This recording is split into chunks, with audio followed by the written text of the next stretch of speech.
ter uma ideia de como é que essas coisas vão acontecer, a gente vai dar uma olhada um pouquinho na questão dos profetas. Os profetas aparecem em Israel e eles são chamados por Deus. Vão surgir, logo no início, um grupo de profetas antes da monarquia. São aqueles profetas do tipo de Saul. Lembra? Está Saul no meio dos profetas? Os profetas que entram em êxtase, assim. Tem mais um jeito mais penteca, esses profetas assim. Tem adivinhação, tem revelação, umas coisas assim. Mas eles nunca, assim, tiveram uma organização definida e nem fizeram parte da monarquia. Quando a monarquia está em aliança com Deus, como é que essa monarquia funciona? Os profetas são conselheiros do rei. Natã pode falar com Davi porque ele faz parte do palácio. Gade é o vidente de Davi. Então a profecia anda em parceria com a monarquia. Quando a monarquia entra esse reino entra em decadência, vão surgir dois profetas diferentes de tudo que você já viu na vida. Elias e Eliseu. Quem são Elias e Eliseu? Você sabe e também eu. Então agora você tem que responder. Quem que é Elias e Eliseu? São os profetas super poderosos. O machado flutua, ressuscita gente, multiplica azeite. Os caras fazem, né, até o Elias vai embora em carro de fogo. Milagres assim, em grande quantidade na Bíblia, só 3 vezes. Na época do Êxodo e da conquista, na época de Elias e Eliseu e no Novo Testamento com os apóstolos. Ninguém. Elias e Eliseu não tem nada a ver com Natã e Gade. Natã e Gade eram escribas, assim, trabalhavam no palácio. Pode ver 1 Crônicas 29. Já está escrito, ó, você quer saber mais o que aconteceu? Dá uma olhada lá no que o Gade, vidente de Davi, escreveu. Aqui, então, o reino apóstata, decadente, Deus levanta esses profetas especiais. Mas a coisa vai ser entendida mesmo quando chega a crise acentuada do reino, e Deus vai mandar os seus profetas, que são os profetas literários. Que são os profetas literários? Os que escreveram os livros que a gente tem na Bíblia. Isaías, Jeremias, Ezequiel, guardo Daniel aqui que eu já vou trazer de volta para vocês. Oséias, Joel, Amós, Obadias, Jonas, Miqueias, Naum, Abacuque, Sofonias, e depois do exílio, Ageu, Zacarias e Malaquias. Aí, vamos ver como é que a coisa se organiza na sequência. Os profetas pegaram pesado. Eles sempre choravam e reclamavam da divisão do reino. Falavam dessa apostasia feia de Israel. O profeta, é muito legal ler os profetas, sabe por quê? Porque quando o sistema se corrompeu, não tinha de onde tirar a esperança. O sacerdote está corrupto, a liderança está corrupta, o rei não vale nada, o sistema se corrompeu. Deus pegava um cara, vai lá. O cara não faz parte, ele não era do ambiente. Amós, o que você faz? Rapaz, eu mexo com gado. Eu estou cultivando figo silvestre aqui. Pois é, então larga e vai lá falar o que eu estou te mandando.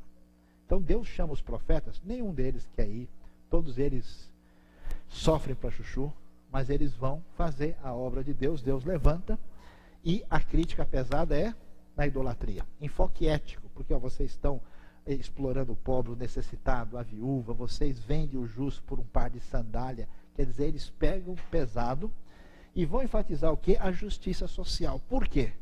Porque tudo aquilo que implicava um domínio de Deus, um reino de Deus, não só desapareceu, como esse Israel está igualzinho a sociedades perversas que não conhecem a Deus. Então a coisa é complicada, mas aí fica um negócio interessante. Ler os profetas pode causar problemas no coração, você tem que ler devagar. Porque o profeta, ele funciona assim, ele muda o slide de uma hora para outra. Você pega Isaías capítulo 1, Isaías chega batendo. Povo de Sodoma e de Gomorra. Essa delicadeza que ele aprendeu no educandário de Paris. Né? Ele chega chutando. Ele é um zagueiro uruguaio. Né?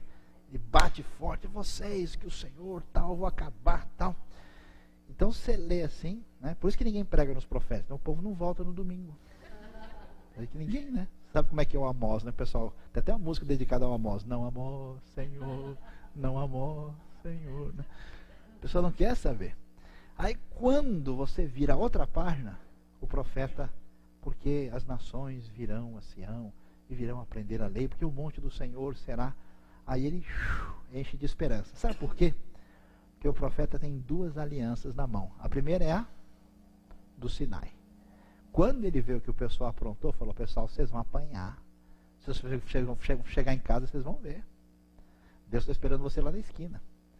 A coisa vai ser séria, porque foi isso que eles fizeram, tal, e o juízo de Deus. Mas daqui a pouco ele pega o quê? A outro lado. Peraí, só que, pessoal, a coisa foi pro vinagre. E agora José, né, a festa acabou, Jerusalém se foi, o tempo foi embora. Não tem mais nada, mas saibam que Deus, por causa da sua promessa do reino, ele ainda vai levantar esse negócio de novo. Por isso é que os profetas começam a jogar a famosa esperança messiânica. Porque tudo foi embora e a gente vai ficando em desespero. Porque qual é a certeza que você tem depois de ler a história? É que Deus falhou. Por isso que quando Deus fala para o Abacuque, olha, o negócio está feio aí, eu estou mandando os babilônios, eles vão detonar e vão acabar com tudo. Abacuque vai dizer para Deus: isso não pode acontecer. Nós não morreremos, não vai acontecer. Abacuque começa a dar aula de teologia para Deus. Não, Deus, é o seguinte, eu aprendi como funciona. O Senhor não pode ver nem o mal tão puro que o Senhor é. O Senhor não tem condição de ficar usando o Babilônio para bater na gente. Isso não pode acontecer. Ele dá um curso de teologia para Deus, que é a função de quem está na igreja, né? É essa, ensinar a Deus como agir. E aí, Deus baixa a bola do Abacuque, ele entende as coisas diferentes e ele termina num salmo de felicidade, apesar das circunstâncias complicadas que ele está enfrentando. Então, aí você vai entendendo que no sonho, no coração, na palavra, na profecia, vai surgindo a ideia de que um dia o reino destruído vai surgir de novo.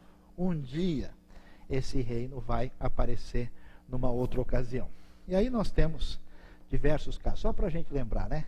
No século VIII, Amós e Oséias são os grandes profetas de Israel. Falam, a coisa complica, Isaías e Miqueias, na época, surge no Reino do Sul. Depois, no século VII e VI, temos Naum, Abacuque, Sofonias e Jeremias falando para Judá, porque Israel já foi nessa época. Ezequiel vai ser o profeta já no exílio, no século VI. Depois, a profecia do pós-exílio, Ageu, Zacarias e Malaquias. Daniel vai ser o Apocalipse, eu vou falar já sobre isso. E profetas que não têm data exata, Joel, Obadias e Jonas. Aí acontece isso. E só para mostrar para vocês, aqui tem algumas informações sobre Amós, mas eu não quero gastar tempo com isso. Olha o luxo lá, descobriram na arqueologia Casa de Marfim, que os caras descobriram lá em Samaria. Semana retrasada eu vi esse negócio lá no museu. Interessante. Quando você chega em Amós, Amós bate pesado. Bate, quando ele chega no final, quando já não tem esperança de mais nada, porque o juízo, ele vai dizer: olha só que coisa, naquele dia levantarei a tenda caída de Davi. O que é a tenda caída de Davi? Quem que é Davi? É o reino. A tenda caída, quer dizer, tudo aquilo que foi prometido, eu vou levantar. Consertarei o que estiver quebrado, restaurarei as suas ruínas, eu a reerguerei para que seja como era no passado, para que meu povo conquiste o remanescente de Edom, todas as nações que me pertencem. Declara o Senhor que realizará essas coisas. Está vendo? Conquistar todas as nações. A ideia de que esse reino levanta, o reino davídico surge novamente. E o que acontece? Quando ele surgir, as nações vão perceber. Pessoal, olha, eu vou botar coisa na cabeça de vocês. É impressionante demais. Você sabe que em Ezequiel tem um texto que fala que uma porta da cidade, que é a porta por onde o príncipe haveria de entrar. Essa porta é a porta que está do lado oriental da cidade, lá do leste de Jerusalém, que se vê quando se está no Monte das Oliveiras. Todas as portas antigas de Jerusalém estão abertas, menos essa. Ela está fechada. E a hora que ela foi fechada a última vez por um sultão muçulmano, está fechada há 500 anos. Teve um sonho, ficou assustado, mandou fechar lá e não deixou ninguém entrar. É impressionante porque aquela é a porta por onde Jesus entrou. Quando ele entra na cidade no domingo de Ramos, ele vem de Betfagé, passa pelo Monte das Oliveiras, desce pelo Vale de Josafá, sobe e entra na cidade. O negócio assusta tanto que os muçulmanos que não acreditam em nada, não só deixaram a porta fechada, como botaram um cemitério na frente, porque não acreditam que o Messias vai vir, mas vai que ele aparece. Então vamos garantir, né, para não ter nenhum problema na história. Então, é a expectativa do rei que vem, e ele vem para entrar na cidade de modo triunfal para estabelecer o seu reino. Isso aparece, né, na própria vida de Jesus e mais adiante. Mas vamos lá. Temos esse texto de Amós, temos Isaías também, tem muita coisa detalhada sobre ele, mas eu não venho ao caso. O que é importante é o texto de Isaías achado no Mar Morto, bem especial. Importante é que Isaías vai ser o principal profeta que vai falar sobre o servo do Senhor, a esperança messiânica, né, os vários textos importantes ligados à questão daquele que vai ser o Messias estão em Isaías, como também vai aparecer em Miqueias. Lembra de Miqueias? Tu, Belém, Efrata, de ti sairá aquele que haverá de governar. Aí o governo vai estar sobre os ombros dele. Miqueias vai ser extremamente importante, e também destaca-se aí um pouco a figura de Jeremias por aquilo que ele fala a respeito da nova aliança. O que os profetas vão enfatizar que deve ser importante? Eles vão reafirmar que só Deus é Deus de verdade. Eles vão falar cada vez mais, é uma coisa que cresce na direção desse reino, que Deus não é Deus só de Israel. Muita gente de Israel pensava o quê? Que Deus é igual uma rádio FM, só pega na região. Depois você anda muito, não pega mais. Como o pessoal da igreja, acha que Deus é propriedade da igreja. Ele funciona aqui, depois aí embaixo ele não pega, ele pega na bandeirante, já pega com chiado. Deus é o Deus que domina as nações. É ele que move Moabe, Amon, né, o Egito, a Síria. Ele é o Deus que age no universo. É o Deus próximo, amigo, né, pode a mãe esquecer do filho que ainda mama, mas eu não me esquecerei de ti, diz o Senhor. Mas é o Deus transcendente, poderoso, Deus santo. É uma mensagem de arrependimento e perdão, chamando o povo de volta. Se enfatiza o julgamento de Deus por causa do pecado, que é o dia do Senhor. Enfatiza-se a justiça social e a crítica do formalismo religioso desse povo, que é, assim, formal por fora, mas não obedece a Deus de jeito nenhum. Aí nós temos profetas pós-exílicos, eu não vou entrar nisso, porque não vem tanto ao caso. E aí a gente vai ter uma coisa interessante que deve merecer a nossa atenção especial. Qual que é? Passando por Gênesis na criação, pelo Êxodo, pela teologia dos Salmos, pela formação da monarquia, pelo caminho da monarquia associado aos profetas, a gente chega nos 40 do segundo tempo aqui do Antigo Testamento. A gente vai chegar num outro tipo de coisa chamado Apocalipse. Apocalipse não é igual à profecia. A profecia do Antigo Testamento é sempre uma mensagem chamando o povo para o arrependimento. Igual Jonas, 40 dias Nínive vai ser destruída. Se o povo se arrepende, Deus muda.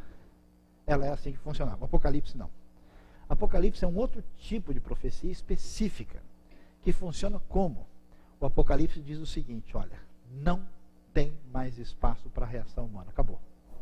Não vou mandar mais ninguém se arrepender ou deixar de se arrepender. O negócio é o seguinte, o povo não reagiu, Israel faliu, Judá faliu, agora eu vou fazer a história acontecer. Então, no Apocalipse, a gente vai ter o quê? Visão, e não palavra. Visão definitiva, universal sobre a história. O cara acredita ou não acredita, vai acontecer. Se ele reage ou não reage, problema dele. Está definido, Deus vai interferir na história e vai fazer a coisa desse jeito. E aí a coisa fica interessante. Quer dizer, não fica interessante, fica assustador. Por quê? O Apocalipse vai falar que Deus é o Senhor da história, né? Essa história vai ser a categoria principal do pensamento hebraico, vai mostrar que a universalidade da fé, porque sempre a visão apocalíptica ela é, vamos dizer, global, vai falar dessa experiência, da esperança messiânica que vai ter o desfecho em Cristo. E o que a gente deve destacar? Uma coisa muito interessante. Quando a gente vai ler o livro de Daniel, é para a gente estar desesperado. Por quê? Porque tudo acabou. Deus é o rei de toda a terra. É nada. Quem que é o rei de toda a terra? Nabucodonosor. Está lá. Ele é que domina. Ele é o rei. Foi lá, entrou em Jerusalém.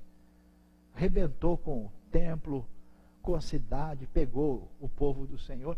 Então, assim, falar, igual o crente fala, repetindo as coisas sem pensar, beleza. Mas pega um cara daquele que foi para a Babilônia e chega para ele, ó, Deus é maravilhoso, amém? E o cara bate em você.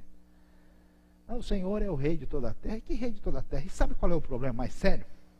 Que aí complica de vez, chuta o pau da barraca, é que quando o Nabucodonosor faz isso, ele faz isso em nome de quem?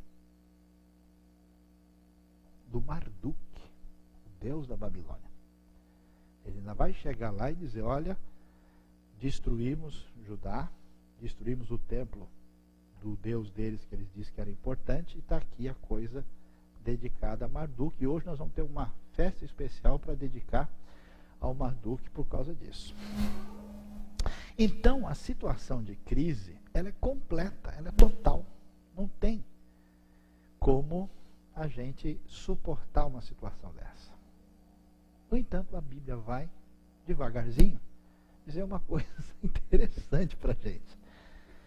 Ela vai dizer que esses cativos de Judá são levados para a Babilônia. Vai o Daniel, vai os amigos dele, e todo mundo sabe que acabou Judá, acabou Israel, acabou o reino. Como é que a gente vai ler essas promessas depois de tudo que aconteceu? Deus falou que não ia deixar de ter descendente, agora não tem nem terra. Sabe de uma coisa? Quem manda no mundo é o Nabucodonosor. Será que é verdade? Olha que coisa interessante.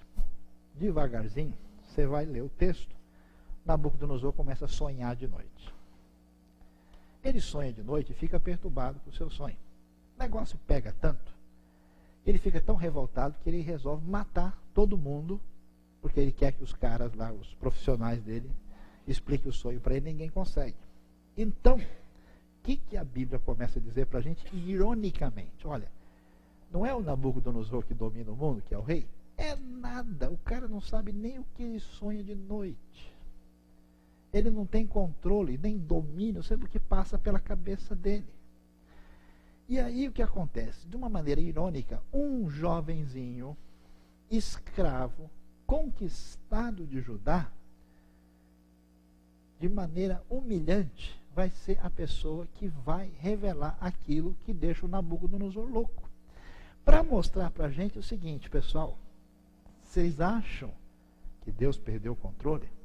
Vocês acham que o rei foi embora? Que nada!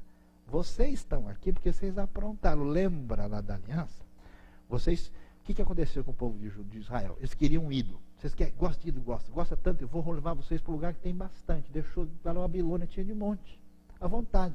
Fica aí 70 anos com o ídolo, e eles ficaram, e todo mundo sarou. Nunca mais quiseram saber de ídolo. Depois que eles voltaram de lá, nunca mais eles foram aprontar desse jeito. Aí o que vai acontecer? Deus vai dizer, olha, o Nabucodonosor teve um sonho, e o sonho é o seguinte. Na verdade vão aparecer dois sonhos, Daniel 2 e Daniel 7. Um é o sonho da estátua, o outro é o sonho dos animais. Os dois sonhos significam a mesma coisa. Por que a estátua? Porque a estátua é o símbolo máximo da perversidade. É um ídolo, né? Representa o poder, o reino humano, independente de Deus, que Deus diz assim, ó, eu abri o meu iPad aqui, fui ver na agenda e está tudo programado. Vocês pensam que é novidade? Assim como teve a civilização de Caim, assim como teve a Torre de Babel, assim como Israel quis ser cópia das nações pagãs, essa falência de Israel de ser o reino dos sacerdotes dá lugar no mundo a um reino pagão de oposição a Deus e um reino subversivo contra o domínio de Deus na terra, que pretende estabelecer o domínio de gente que não é digna desse papel. São todos, como é que a gente diz, um rei que tenta ocupar? Usurpadores. Todos são usurpadores. Como é que funciona? Seu Nabuco, você é cabeça de ouro. Rei da Babilônia, você tal. Depois vem um outro império. E esse aqui de prata, que é o Império Medo-Persa, que tem a ver, né, com o urso com as costelas na boca. A Babilônia tem a ver com o leão, que era o seu grande símbolo. Depois nós temos, né, a parte de bronze, que aparece aí abaixo, na sequência, depois do tórax, né? Que é a Grécia, que é o império de Alexandre o Grande. Por isso que vai aparecer, né, o leopardo ali, com as 4 cabeças. Esse império vai dividir em 4, né? E que corre com velocidade. Sabe que Alexandre fez tudo em 13 anos na sua vida, impressionante, que ele conquistou o mundo todo. E depois, o que acontece? Vem um animal feroz que destrói tudo, e as pernas de ferro, que depois terminam com ferro misturado com barro, que é o Império Romano. E o que vai aparecer? Nós temos o reino deste mundo, nessa sequência, e a Bíblia vai dizer o seguinte: que quando essa estátua está de pé, de repente é lançada sobre ela uma pedra sem auxílio de mãos humanas, que derruba a estátua, e finalmente nós temos a destruição, e aí o reino do Senhor é inaugurado, e esse reino será um reino para sempre, eterno, e amém. E fechando assim, nós temos essa expectativa do Apocalipse, que vai desembocar no Novo Testamento. Isso é muito importante para a gente entender esse cenário, porque quando Jesus vem, ele vai fechar com 3 elementos importantes. Jesus é sacerdote, Jesus é o profeta esperado e Jesus é rei. Interessante como a gente vai ver como a Bíblia caminha, e aí a gente vai ver as qualidades, os elementos que estão envolvidos nesse reino. Eu vou pedir um minutinho para vocês aqui, para vocês abrirem a Bíblia e dar uma lida durante 2, 3 minutos no Salmo 72.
Nesse salmo aí.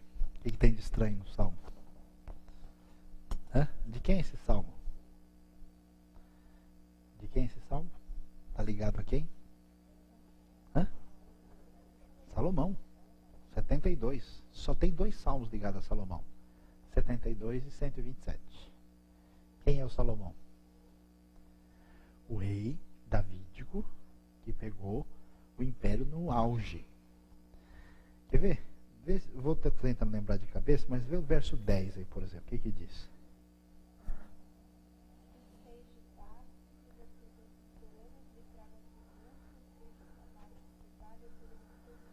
Que os reis de Tarse tragam presentes das regiões litorâneas. E o verso 11 diz o quê?